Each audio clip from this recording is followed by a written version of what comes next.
Notre logis avait un petit jardin. Je m'y retirais. Alypius me suivait pas à pas. Nous nous assîmes le plus loin possible de la maison.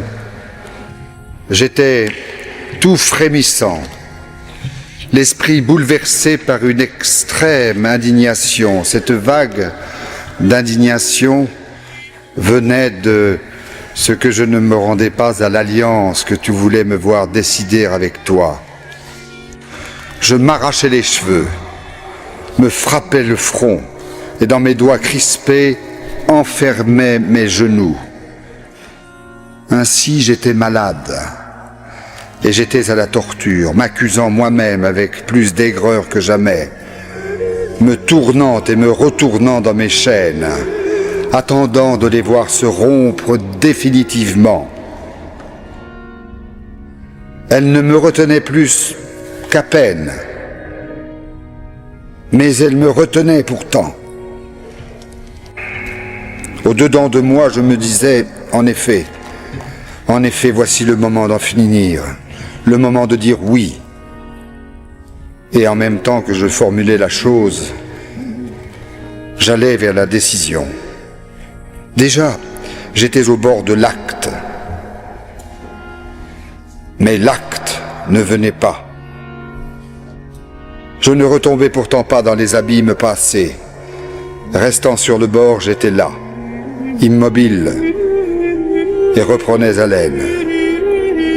Et à nouveau, je faisais une tentative, et il s'en fallait de presque rien. De rien. Je touchais au but. Je le tenais. Mais non, je n'y étais point. Je n'y touchais point. Hésitant à mourir à la mort, à vivre à la vie, plus l'instant approchait, plus il me frappait d'épouvante. Tel était mon état. Pour moi, j'allais m'étendre, je ne sais trop comment, sous un figuier, et je donnais libre cours à mes larmes.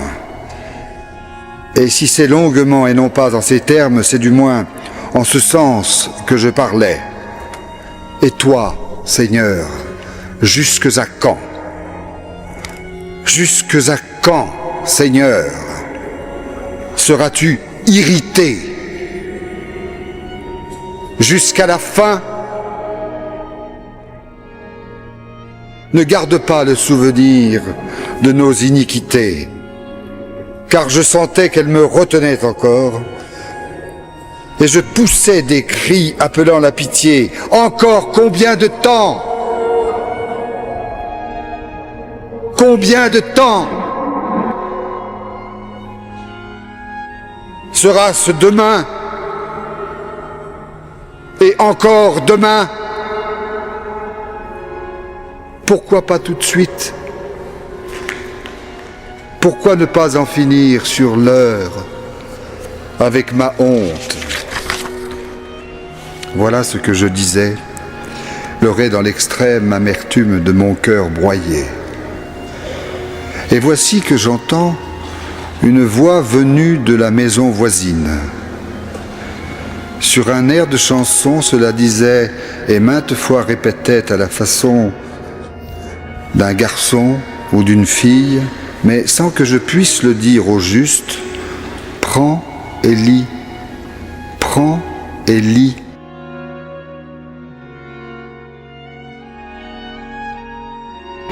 Réprimant la violence de mes larmes, je me levai. La seule interprétation que j'entrevoyais à cet ordre divin, c'est qu'il m'était enjoint d'ouvrir le livre et de lire le premier chapitre sur lequel je tomberais. Je me hâtais donc de revenir à l'endroit où Alypius était resté assis, car lorsque je m'étais levé, j'y avais laissé le livre de l'apôtre. Je saisis le livre, l'ouvris et lus tout bas le premier chapitre, sur lequel mes yeux vinrent à tomber. Gardez-vous de festoyer et de boire. Gardez-vous des coucheries et des débauches. Gardez-vous des querelles et des jalousies. Revêtez-vous de notre Seigneur Jésus-Christ et ne vous faites pas pourvoyeur de la chair dans ses convoitises. Je ne voulus plus en dire davantage. Je n'en avais plus besoin. Ce verset à peine achevé, il se répandit dans mon cœur comme une lumière apaisante, et toutes les ténèbres de mon doute se dissipèrent.